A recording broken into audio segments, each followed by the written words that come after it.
পাক উস্কানি কিন্তু অব্যাহত সীমান্তে, কারণ টানা 10 দিন ধরে সংঘর্ষ বিরতি চুক্তি লঙ্ঘন করে চলেছে পাকিস্তান।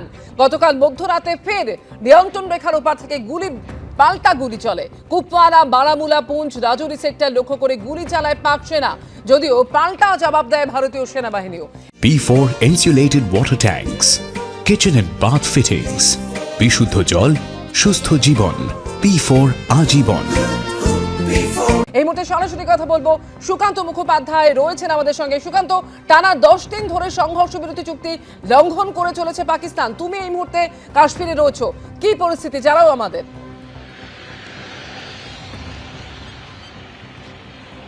দেখো, জানি যে 22শে এপ্রিলের পর থেকে কিন্তু সেনাবাহিনীর মুভমেন্ট বিশেষ করে শেষ 36 ঘন্টাতে কিন্তু প্রচুর বেড়ে গিয়েছে।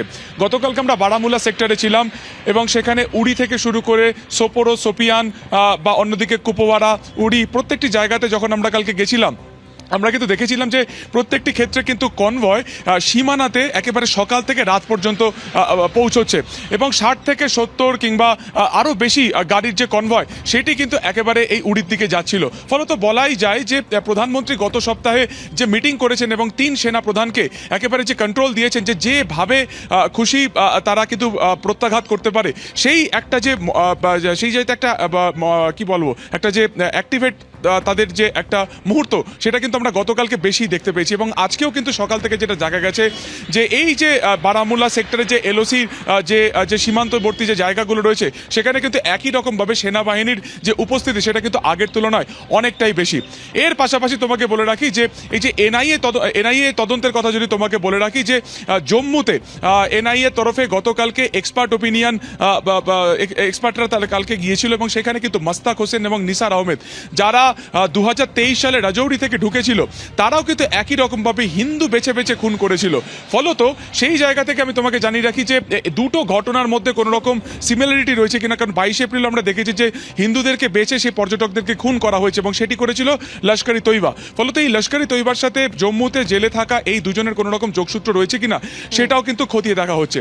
পাশাপাশি আমরা দেখলাম যে গতকালকে বাইসারান উপত্যকাতে একটি ডিভাইস উদ্ধার করা হয়েছে এবং এনআই সূত্রে খবর যে এই ডিভাইসকে ব্যবহার করা হয়েছিল জঙ্গিদের মাধ্যমে এই হামলার আগে, অর্থাৎ 22 তারিখে বাইসারান হামলার আগে। এছাড়া তোমাকে বলে রাখছি যে সেনাবাহিনীর যেটা তোমাকে বললাম যে মোতায়েন, যেটা তোমাকে আগেও বললাম যে আগের থেকে কিন্তু অনেকটাই বেশি আছে। ফলত যে কোনো মুহূর্তে ভারতের তরফে একেবারে স্ট্রাইক করা হতে পারে বা ভারতের তরফে পাল্টা প্রত্যাঘাত করা হতে পারে, এমনই কিন্তু গোটা যে উপত্যকা জুড়ে এমনই কিন্তু সেনাবাহিনীর মুভমেন্ট রয়েছে। একেবারে সেনাবাহিনীর চূড়ান্ত তৎপরতা গতকাল কয়েকদিন ধরেই আমরা দেখতে পাচ্ছি, একেবারে চিরুনি তল্লাশি চালানো হচ্ছে কাশ্মীর জুড়ে। অন্যদিকে 3 বাহিনীকেও কিন্তু পুরোপুরি প্রস্তুত রাখা হয়েছে। পহেলগাঁও কাণ্ডে জঙ্গিদের খোঁজে তল্লাশি, শ্রীনগরে ম্যারাথন তল্লাশি। জঙ্গি যোগের অভিযোগে 5 জায়গায় জম্মু কাশ্মীর পুলিশের অভিযান। জঙ্গি যোগের অভিযোগে 5 জনের বাড়িতে জম্মু কাশ্মীর পুলিশের তল্লাশি।